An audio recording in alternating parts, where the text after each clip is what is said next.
Good afternoon, everybody, and welcome. My name is Joe Schmidt. I'm the Social Studies Specialist for the Maine Department of Education.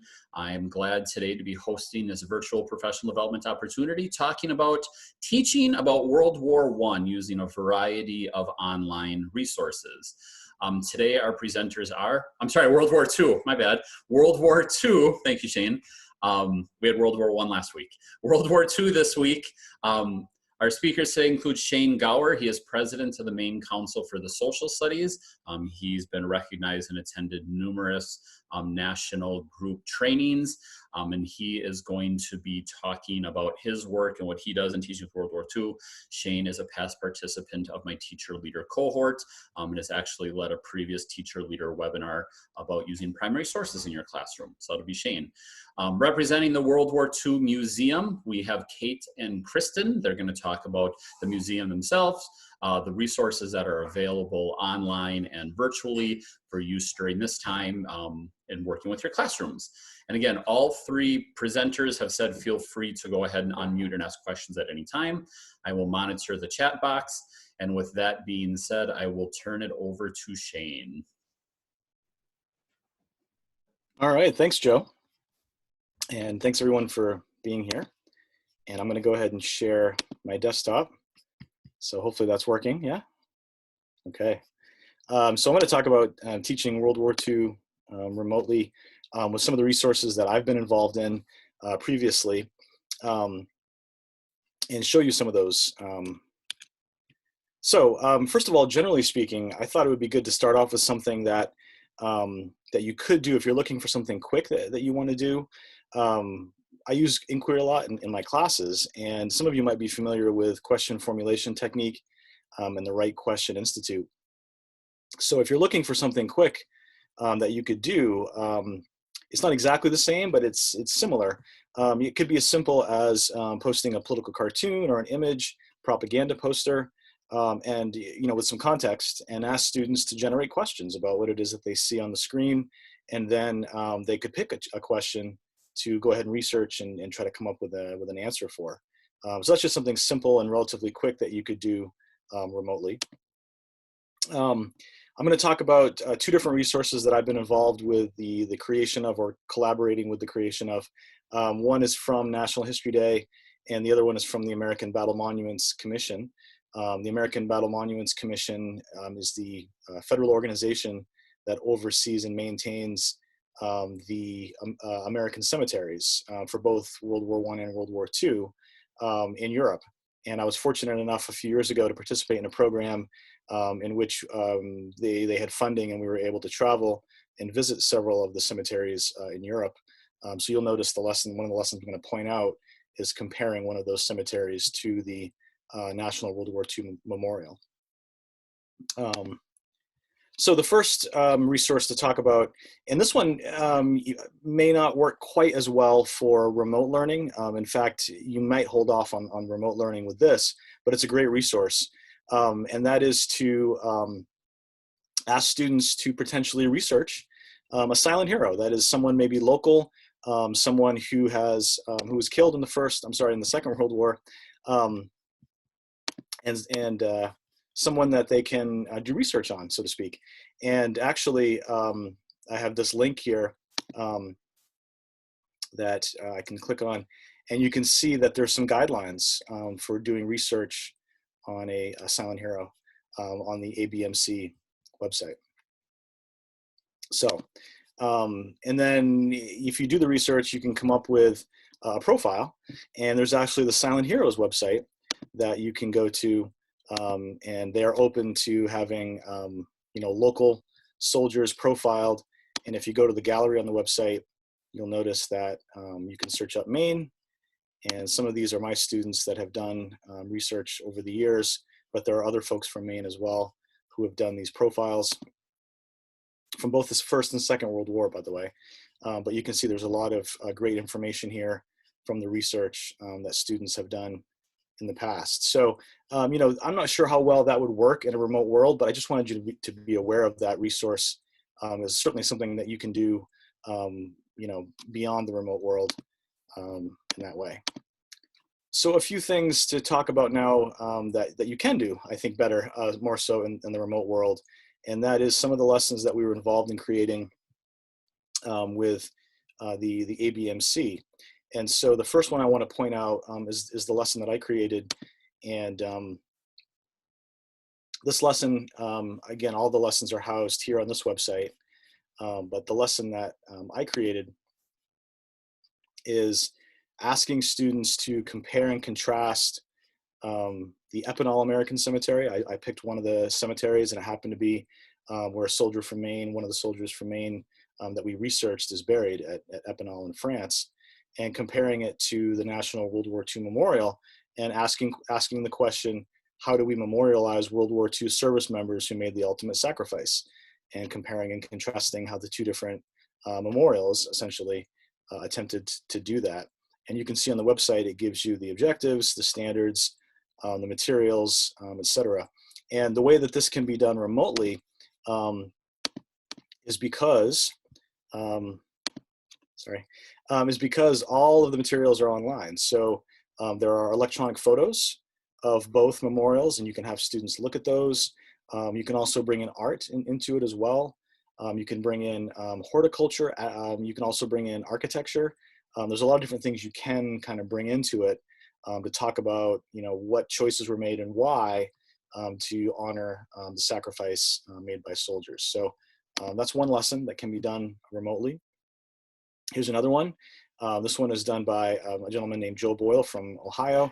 And in this case, it's called Horror in the Hedgerows. And this is getting into tactics and the decision-making and the strategy that went into after D-Day, after the D-Day landings, and the fighting that happened within the hedgerows. In this case, students actually look through some electronic documents and they answer some questions, and then they have to take on the role of a soldier and think about, they're given some information and they have to make decisions about how they would approach this situation. And it's designed to get them to think a little bit about what it might have been like to try to plan for fighting in the hedgerows. So again, that's the Horror in the Hedgerows lesson. The last one that I'll highlight, and there are many others, like I said, that can be certainly used remotely.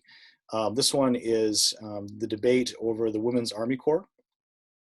And it asks students to look at some of the controversies. And again, these are electronic documents that can be posted online. But to look at some of the controversies around the establishment of the Women's Army Corps during World War II, and draw some conclusions about the role that women played and maybe can play in war going forward. And this includes some political cartoons and other documents as well to kind of highlight the obstacles that women faced and how in some cases they were able to overcome, but also think about how those obstacles continued over time. Maybe, you can argue continue to this day to kind of be in place. So just a variety of, just to give you an idea, the kinds of lessons from the ABMC project. And these were all teachers that participated in the same project that I did, basically, to create these lessons and that sort of thing. Something else the ABMC offers, which I think is really cool, especially in a remote world, if students have laptops, that they can access, are the interactives, the so-called interactives. And these are really cool videos, like website that students can explore. And you do need Flash, and some browsers don't support Flash, so that's something to kind of keep in mind. But this works on Firefox and it works on Chrome, I can tell you that.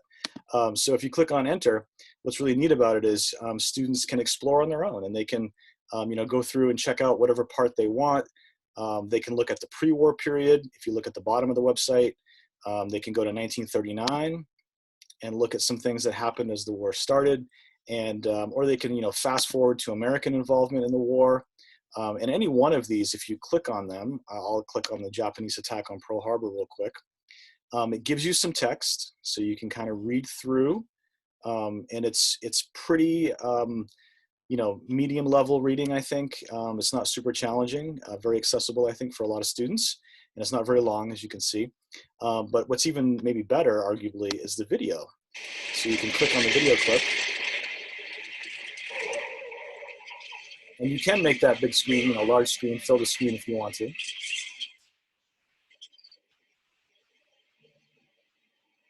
That's just one example.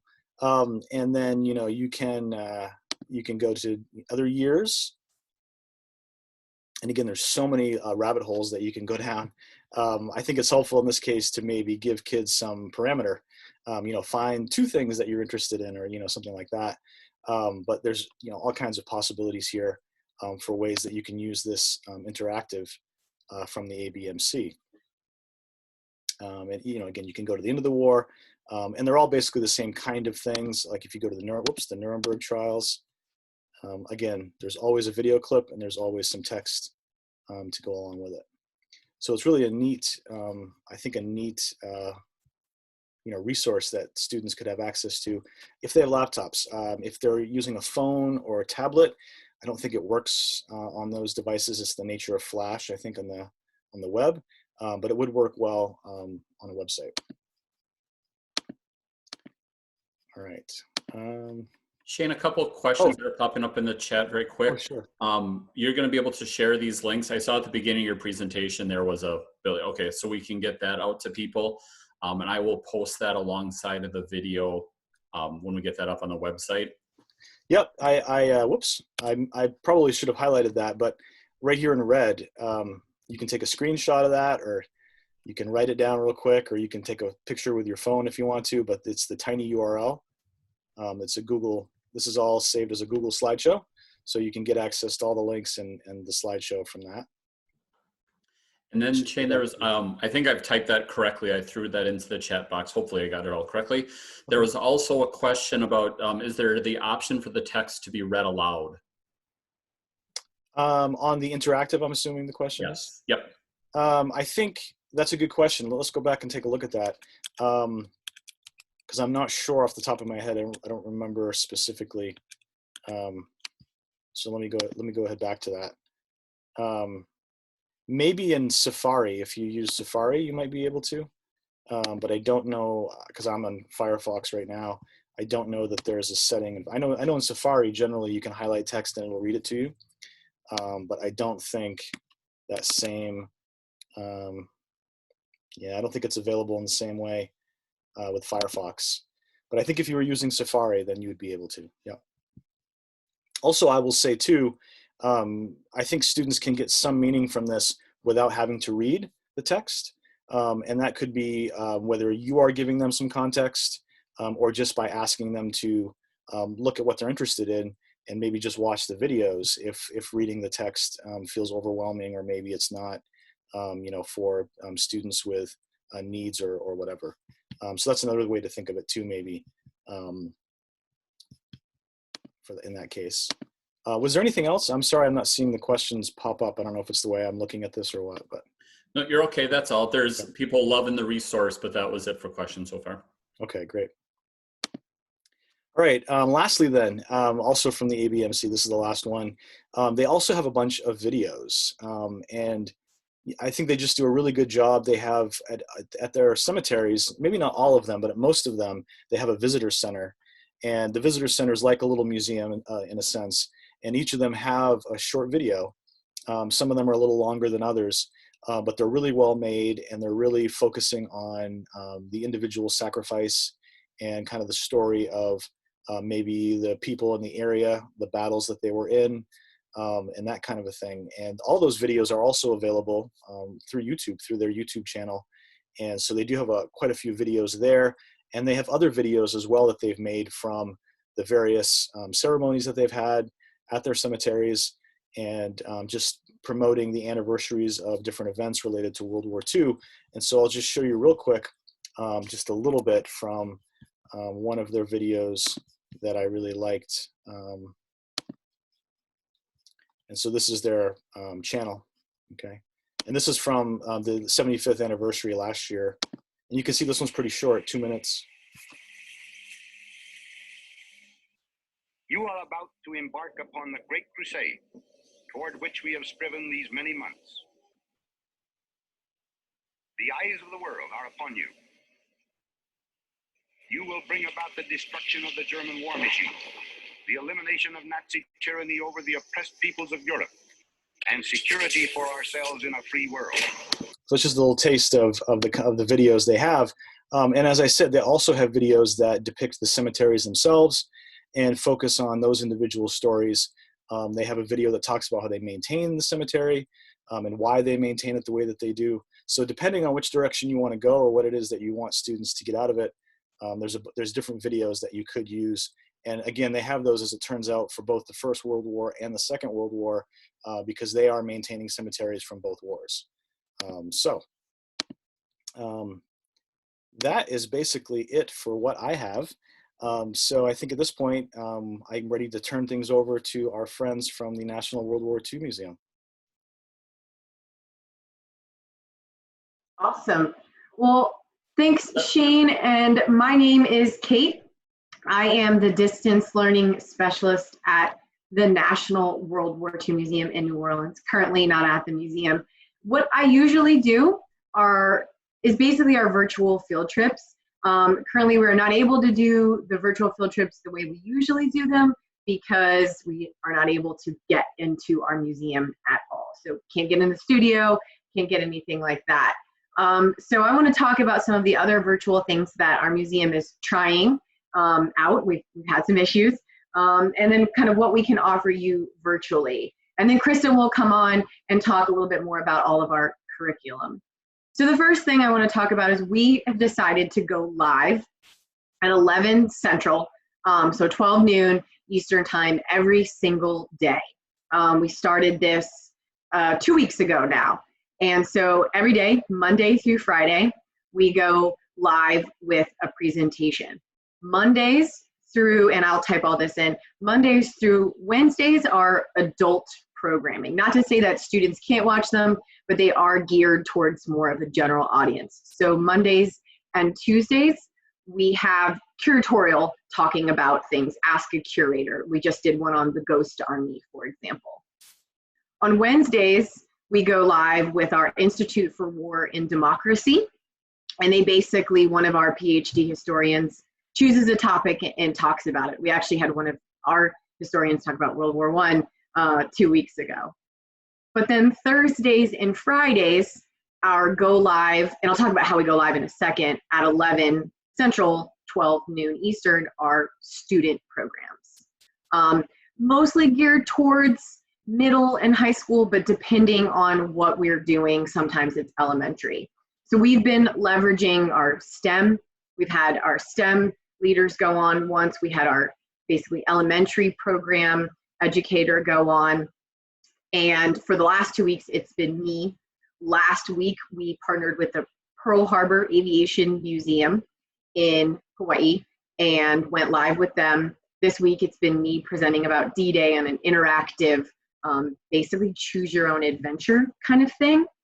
And so when we first went live, and we're continuing to do live every week at 11 Central, 12 noon, we do it through Zoom webinar.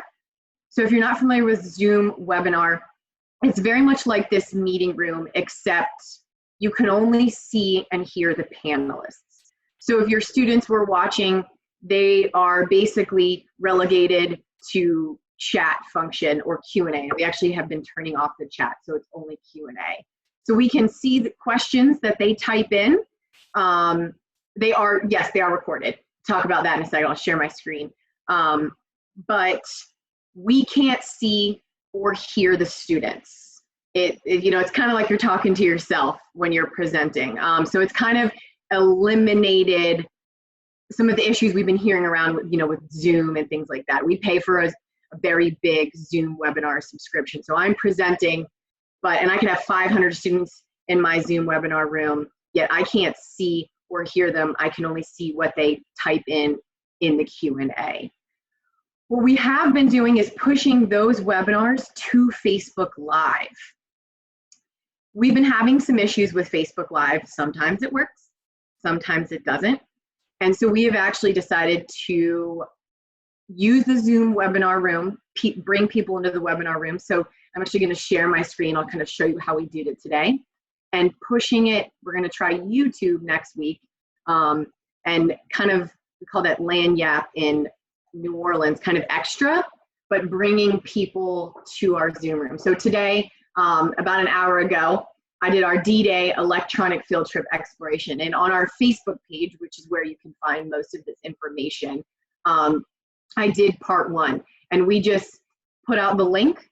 This link is to the Zoom webinar participants. So again, if I were to click this link, it would bring me into the room, but I can't do anything other than type in the Q&A.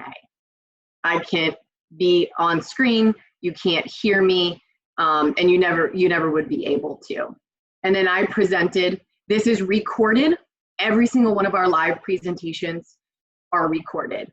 And then we put them on our YouTube page. So for example, 5 days ago, we went live with Pearl Harbor Aviation Museum to talk about the attack on Pearl Harbor and also a little bit about their museum.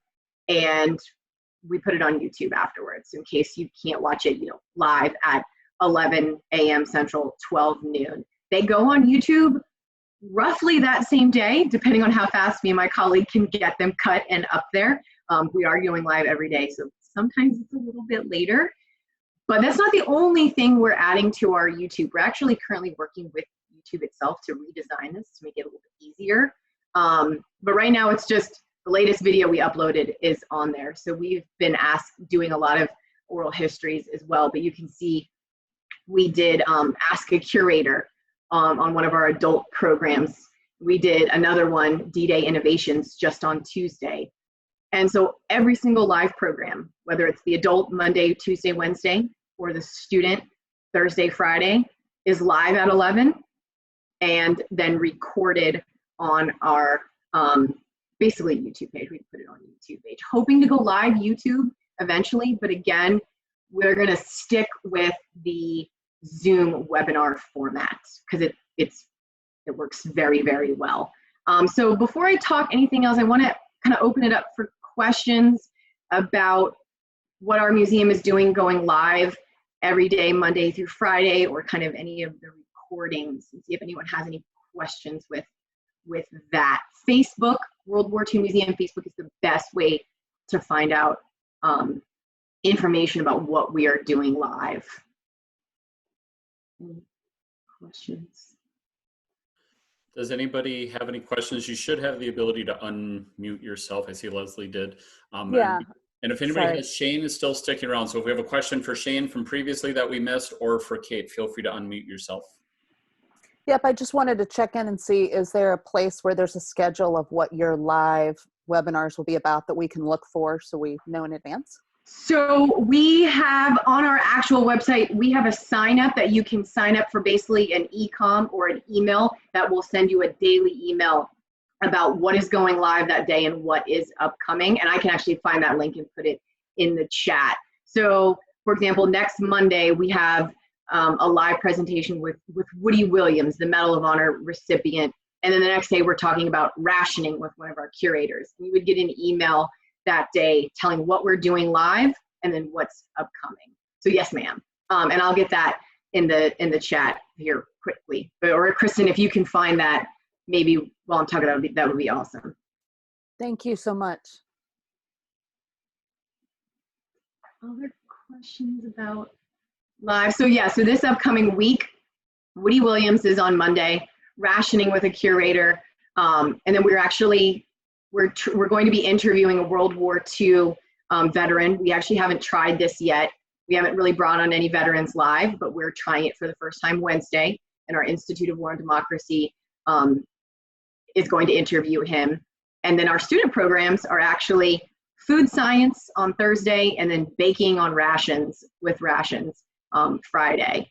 And again, we'll get that link if you're interested in kind of getting updates of what we're doing live every day. And so far, we are planning to go live all of April and all of May and probably into June, Monday through Friday. We have pretty much till May already planned out.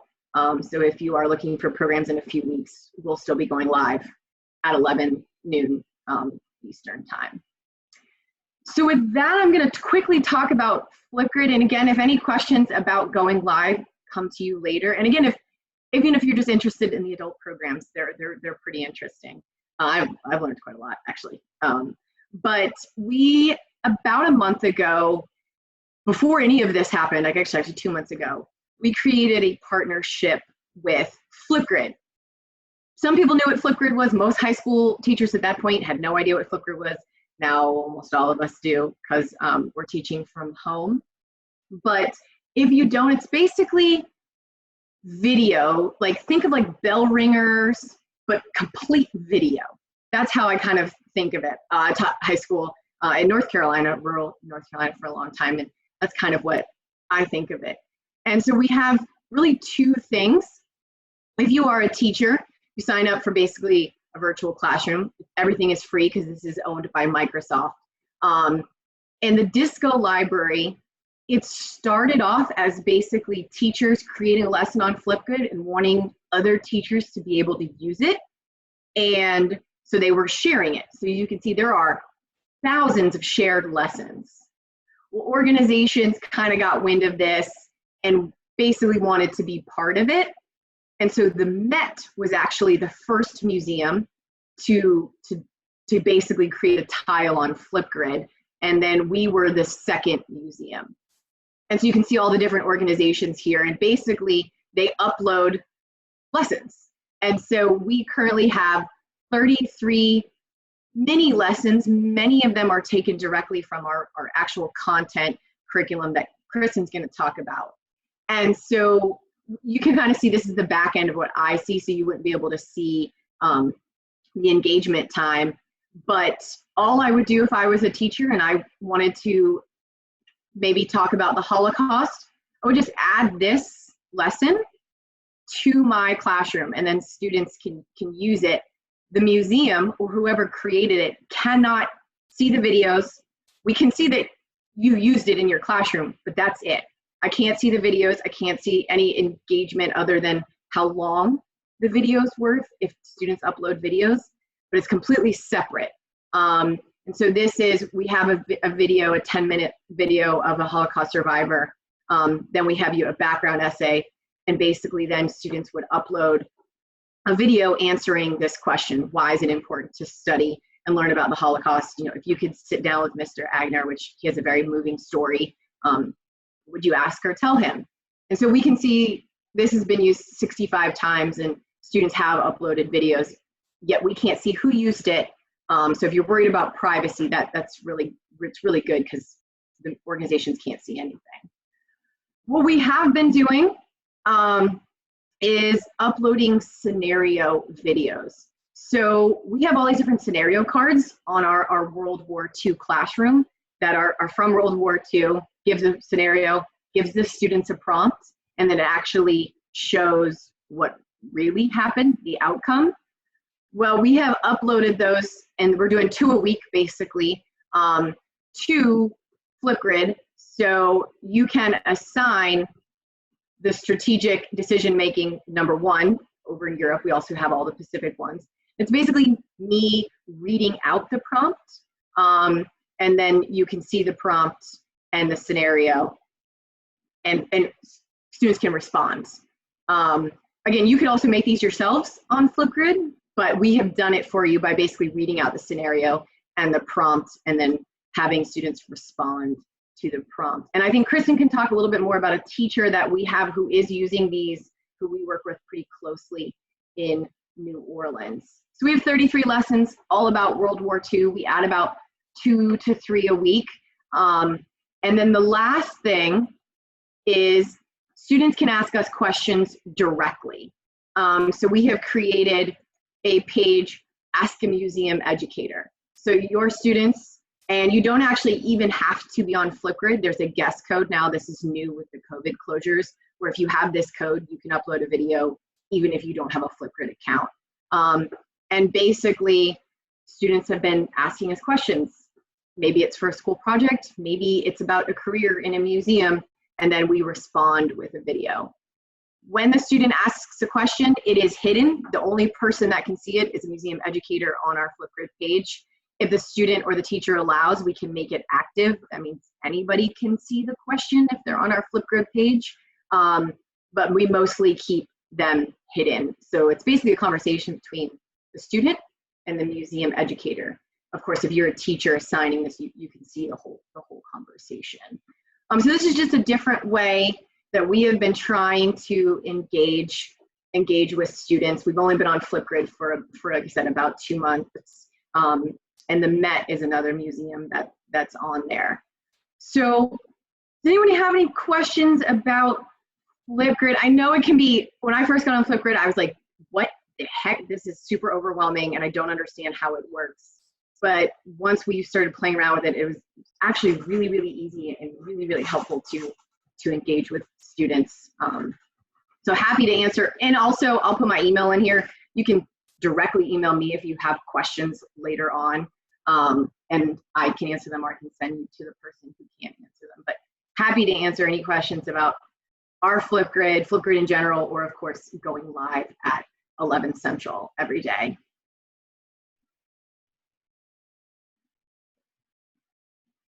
All right, well, I guess I'll jump in here. Thank you, Kate. So hi, everybody. Dr. Kristen Burton. I'm the teacher programs and curriculum specialist at the National World War II Museum. I hope everyone can hear me okay. Good. All right. So I'm going to give a brief overview of some of our curriculum resources. I'll go ahead and share my screen. All right. Y'all see that okay? I don't know if that's working. Not yet. Okay. Yep, Okay. we're getting there. Got to get a double click in there. All right. So if anyone isn't familiar, we have a classroom website. Now do keep in mind, this website was designed with the use in the classroom in mind. So it has some aspects that work remotely and then others that don't necessarily work as well. The address is WWII, and it's the number 2, not II, but www2classroom.org. And it's free to access. To get access to the full materials online, you do need to create an account. It is designed for teachers, so you'll have to answer a few questions about where you teach, your school, grades that you teach, etc. But once you have an account created, you can have full access to everything on this website. And the reason why we have you create accounts is because of licensing restrictions. You're going to get access to archival materials that you otherwise would only be able to see if you visited the museum. Now, when you come onto this website, this is the main landing page, and you'll see here we have the 4 curriculum volumes the museum's produced to date. We have social studies here, and we also have a science curriculum for STEM educators. Now, for the curriculum guides, Volume 1 looks at the war in the Pacific, Volume 2, the war in Europe, Volume 3, the home front, and Volume 4, Liberation and Legacy, that looks at the end and aftermath of World War II. And when you open up these curriculum guides, you're looking at a digital version of what you otherwise would get in the box kit. And we do have limited number of those box kits still available. Unfortunately, Volume 1 the supply's been completely extinguished. Volume 2 is running a little low, but if anyone is interested in a physical copy of these curriculum kits, all you have to do is email me, and I will drop my email in the chat box. And let me know what a good mailing address to send it to is, with the exception of no PO boxes, because the delivery company won't send the boxes to PO boxes. All right, but when you come in here, you can essentially navigate through the lesson plans, essays, and teaching aids that come with each of these kits. And each kit is a proper box. So you will get a book that's around 100 to 150 pages in length. The box kits also include all the inserts for teaching, again, designed for in a classroom, but teachers have found ways to modify these lessons for a distance approach.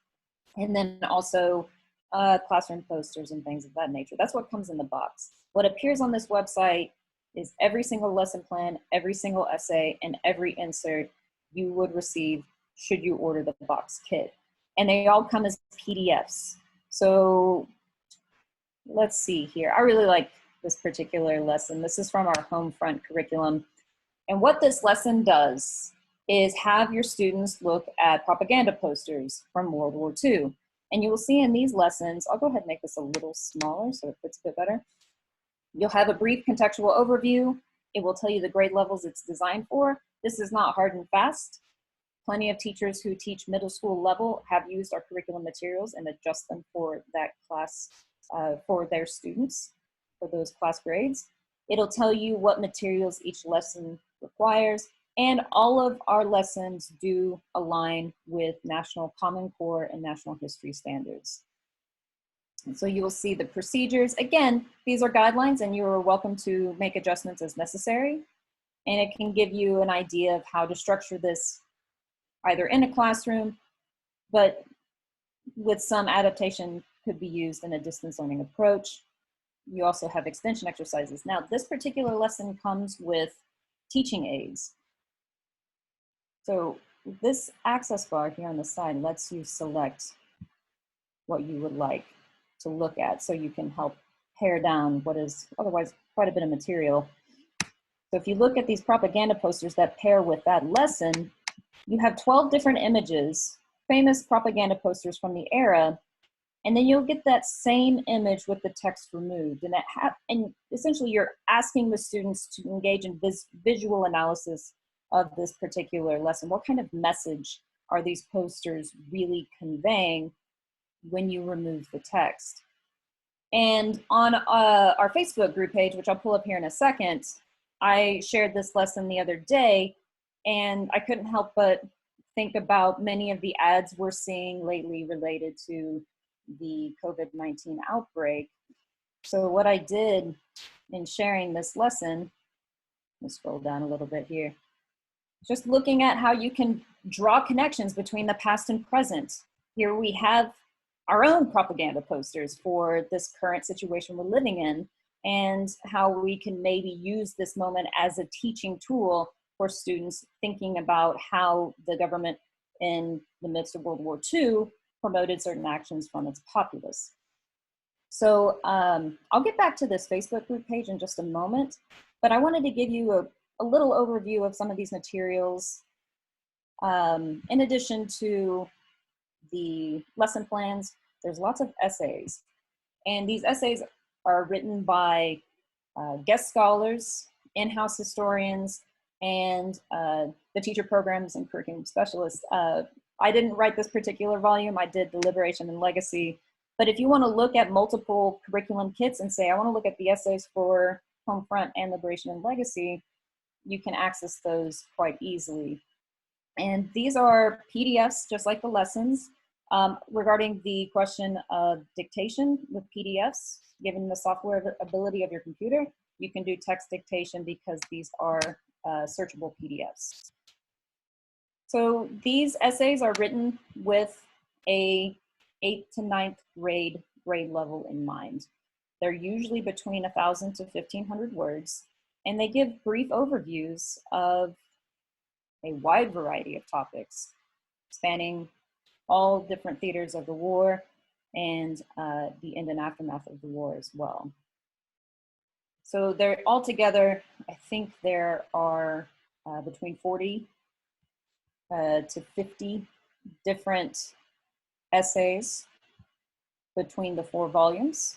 But there's not just only essays, you can look at statistics related to World War II. If I can get this to load, there we go. So a breakdown of important numbers related to different theaters of the war. And probably most importantly and most powerful, we have oral histories. The World War II Museum has a vast collection of oral histories, and each curriculum volume comes with at least 5 to 6 different oral histories that can speak to that particular theater of the war. They're anywhere between 10 to 15 minutes long, sometimes a little shorter. Most are not longer than 15 minutes. And they relate to different people's experiences. And it's a really powerful teaching tool to give that first-person perspective and to highlight the really valuable collection the museum has in oral histories. And you can see altogether between the 4 volumes, we have 21 different oral histories. Now, the museum was on the cusp, and hopefully this is still going to continue to move forward given the circumstances, of transcribing these oral histories. This is a project that is coming together still. So when you do play these oral histories, unfortunately, there's not a transcription that goes with it yet, but that is forthcoming, just so you know. All right, so that's the classroom website. As I mentioned, you can gain access to archival footage that you would otherwise only see if you were visiting the museum, interactive maps as well, and it's a really valuable resource. However, because of licensing issues, some of these videos are behind this sign-in wall, and it does make it difficult to share. I know Kate has been working with Flipgrid to find ways to bring some of these videos to a wider audience, and so they aren't simply accessible in this particular website.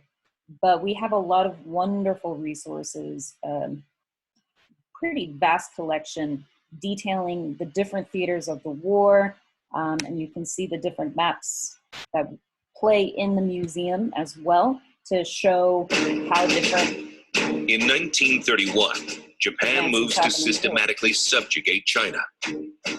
First, it invades Manchuria from occupied Korea. Anyway, so I just wanted to give you a taste of that, and it goes forward from there. And I will answer any additional questions that you all may have. But very quickly, I wanted to share, this is, as I mentioned before, a Facebook group that we have that's just for teachers. It is the K-12 education at the National World War II Museum. The group address, I'll share it in the chat box. It is a closed group. We do ask that you answer a few membership questions. Primarily, are you a teacher? Yes. That's where do you teach? These are the only questions we're really interested in. We just want to make sure you are a teacher or actively teaching, or we've now since opened it up to parents who are homeschooling their children given to school closures. So we share daily resources on this page. Here is one of our elementary coding activities, and people interact with these posts showing students or their children doing these activities as well. And other teachers will also contribute to the discussion. So this isn't just us talking to you, but it's a conversation that moves in multiple directions. So feel free to join. It's been very, very active lately for obvious reasons, but we also like connecting with as many teachers as we possibly can. So this gives us another avenue to engage with you all in a more direct way.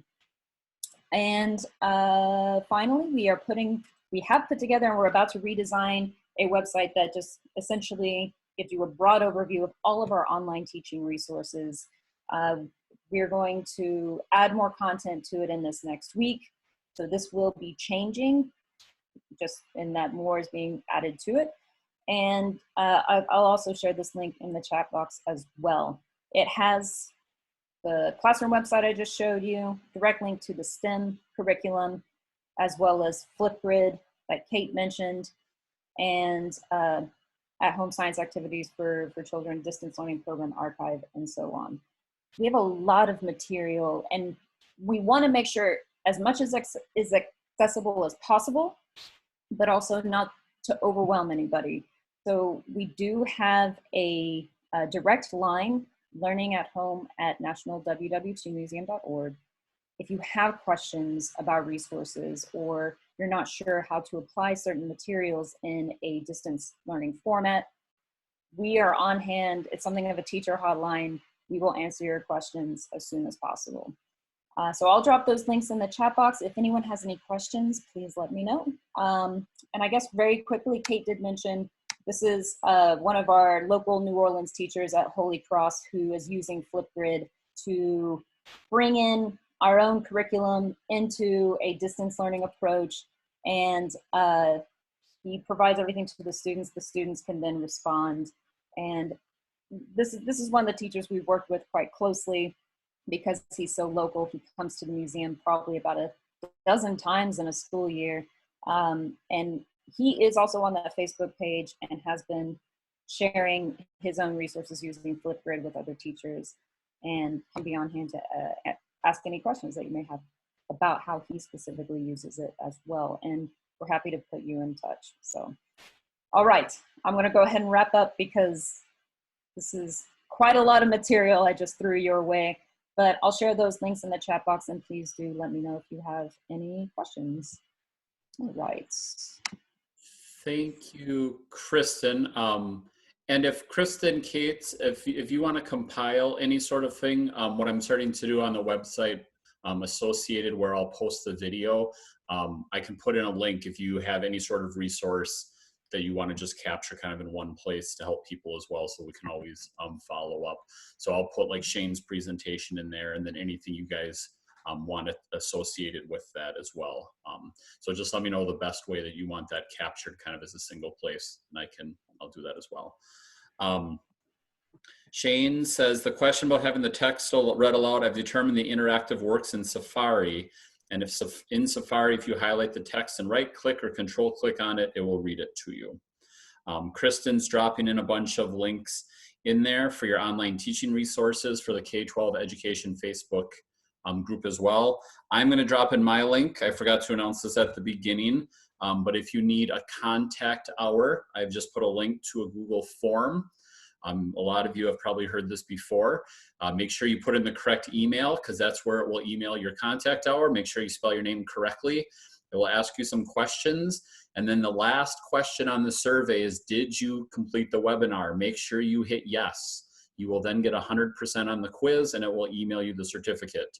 If you answer no, it will not email you the certificate. I can't help you at that point. I'm giving you the answer. So while people are checking out the resources, filling out the link, Jill says thank you. Nicole says thank you. Leslie says thank you. Lots of thank yous in there. Mrs. Butler says thank you. Bree says thank you so much. Does anybody have questions for Kristen, Kate, or Shane?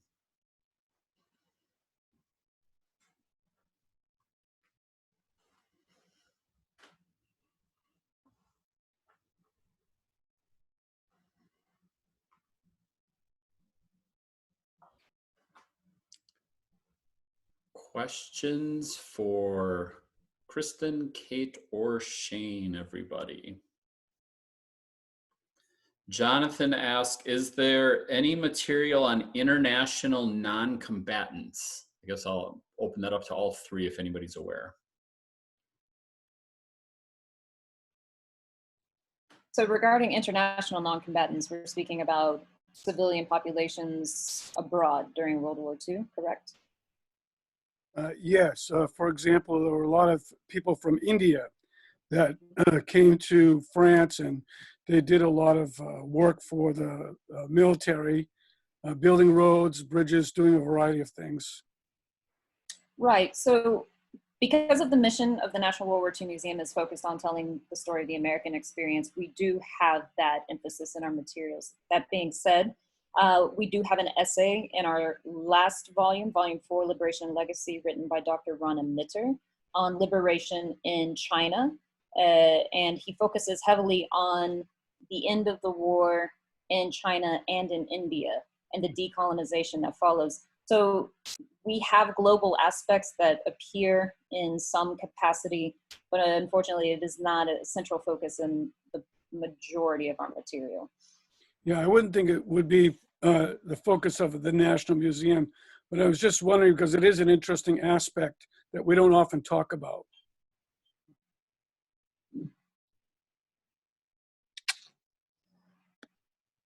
Thank you, Jonathan, for that question. Anybody else have a question for our trio of wonderful presenters?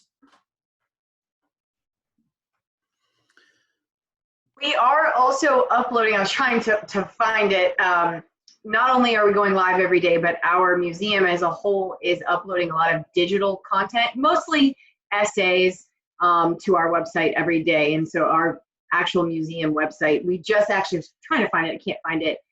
It's not an international non-combatant, but it was the story of some civilians helping out both overseas and in the United States, kind of this whole we're in this together, or we're all in this together theme. And I'm trying to find it right now. We've been uploading a lot, so there's a lot of essays on there.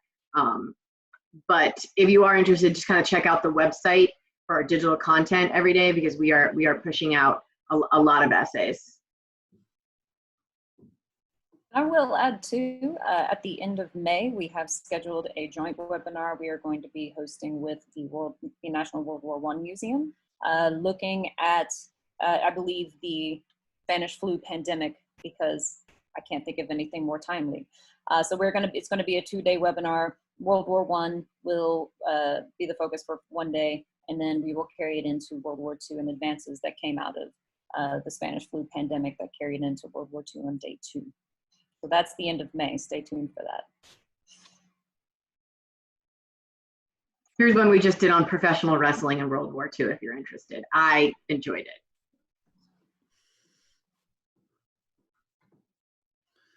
Anybody else? Last call here.